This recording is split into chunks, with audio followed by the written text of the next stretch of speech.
얼마 전 서울의 한 고등학교에서 학생이 교사를 폭행하는 교권 침해 사건이 또 발생했습니다. 서울 서희초 교사 사건 이후 교권 보호를 위한 제도적 장치가 마련됐지만 교권 침해는 여전히 끊이질 않고 있습니다. 땅에 떨어진 교권, 대책은 없는지 김호 기자가 알아봤습니다.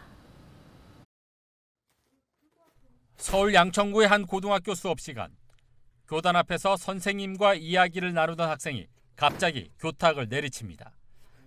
교사의 훈계가 이어지자 손으로 얼굴을 가격합니다. 수업 시간에 휴대전화로 게임을 하다 교사가 휴대전화를 가져가려고 하자 주먹을 휘두른 겁니다. 학생들이 수업 시간에 휴대폰을 사용하려고 하는데 이거를 강제로 교사가 뺏거나 할 수 있는 지금 체제는 없어요. 벌점 정도 가능한데 그다음에 강제로 뺏었을 땐 분명히 인권 침해 문제라든지 이런 것들이 발생하기 때문에 애로점이 좀 많습니다. 2년 전 서울 서희초등학교에서는 지속적인 교권 침해에 시달리던 교사가 스스로 목숨을 끊었습니다. 자신이 가르치던 학교에서 극단적 선택을 했지만 아무도 막지 못했습니다.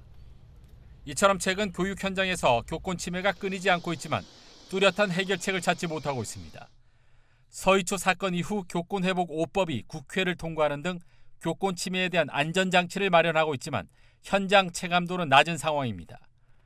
실제로 지난해 전국에서 교권 침해에 따른 교권 보호위 심의 건은 3,500여 건이 발생했으며 이 가운데 90% 이상이 교권 침해로 인정됐습니다. 교원단체는 교권 회복을 위한 법 제정도 중요하지만 아동복지법 개정이 시급하다는 입장입니다. 아동복지법 17조 5항은 아동의 정신건강 및 발달에 해를 끼치는 정서적 학대 행위를 금지하고 있습니다. 그런데 정서적 학대 행위에 대한 구체적 기준이 없어 학생 지도에 상당한 위축을 받고 있습니다. 정서학대 조항이 너무 포괄적이고 모호하다 보니까 교원의 교육활동이나 생활지도를 아니면 말고식, 무분별하게 아동학대 신고를 하거나 악성 민원을 제기하는 경우가 많아서 선생님들이 고통을 받고 또 교육활동이 위축되고 있는 부분이 여전하다. 제도나 규정 마련도 중요하지만 무엇보다 공교육에 대한 믿음과 신뢰가 필요합니다.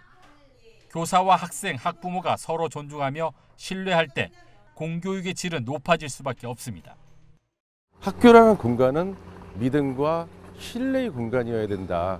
이 믿음과 신뢰를 서로 높이기 위한 학교와 또 서울시 의회에서 먼저 그런 노력이 선행되어야지 교권을 지킬 수 있는 그런 과정으로 가지 않을까.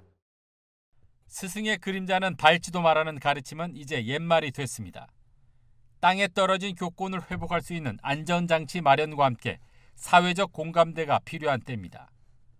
헬로티비 뉴스 김호입니다.